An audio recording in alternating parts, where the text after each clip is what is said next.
राधे राधे दोस्तों, आइए हमारे चैनल अलौकिक श्रद्धा में आपका स्वागत है। आज हम कार्तिक मास महत्तम कथा अध्याय 9 सुनेंगे। तो आइए शुरू करते हैं। मंगलकारी देव तुम मंगल करो गणेश, जगवंदन तुम रे करे काटो सबके कलेश। राजा पृथु ने कहा, हे मुनि श्रेष्ठ नारद जी, आपने कार्तिक माह के व्रत में जो तुलसी की जड़ में भगवान विष्णु का निवास बताकर उस स्थान की मिट्टी की पूजा करना बतलाया है। अतः मैं श्री तुलसी जी के महात्म्य को सुनना चाहता हूँ। तुलसी जी कहाँ और किस प्रकार उत्पन्न हुई, यह बताने की कृपा करें। नारद जी बोले, राजन, अब आप तुलसी जी की महत्ता तथा उनके जन्म के प्राचीन इतिहास को ध्यान पूर्वक सुनिए। एक बार देवगुरु बृहस्पति और देव राजेंद्र शंकर भगवान शंकर का दर्शन करने कैलाश पर्वत की ओर चले। तब भगवान शंकर ने अपने भक्तों की परीक्षा लेने के लिए जटाधारी दिगंबर का रूप धारण कर उन दोनों के मार्ग में अवरोध उत्पन्न किया। यद्यपि वह तेजस्वी, शांत, लंबी भुजा और चौड़ी छाती वाले गौर वर्ण अपने विशाल नेत्रों से युक्त तथा सिर पर जटा धारण किए वैसे ही बैठे थे, तथापि उन भगवान शंकर को न पहचान कर इंद्र ने उनसे उनका नाम तथा धाम आदि पूछते हुए कहा कि क्या भगवान शंकर अपने स्थान पर हैं या नहीं, कहीं गए हुए हैं। इस पर तपस्वी रूप भगवान शिव कुछ नहीं बोले। इंद्र को अपनी त्रिलोकीनाथ होने का गर्व था। उसी अहंकार के प्रभाव से वह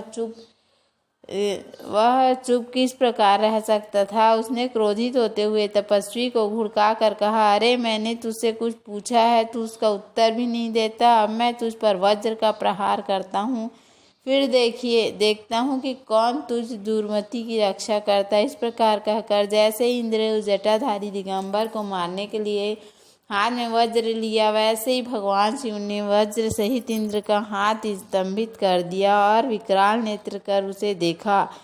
उस समय ऐसा प्रतीत हो रहा था जैसे कि दिगंबर प्रज्वलित हो रहा है और वह अपने तेज से जला देगा। भुजाएं स्तंभित होने के कारण इंद्र दुखित होने के साथ साथ अत्यंत कुपित भी हो गया, परंतु उस जटाधारी दिगंबर को प्रज्वलित देखकर बृहस्पति जी ने उन्हें भगवान शंकर जानकर प्रणाम किया और दंडवत होकर उनकी स्तुति करने लगे। बृहस्पति भगवान शंकर से कहने लगे कि हे दीनानाथ, हे महादेव, आप अपने क्रोध को शांत कर लीजिए और इंद्र के इस अपराध को क्षमा कीजिए।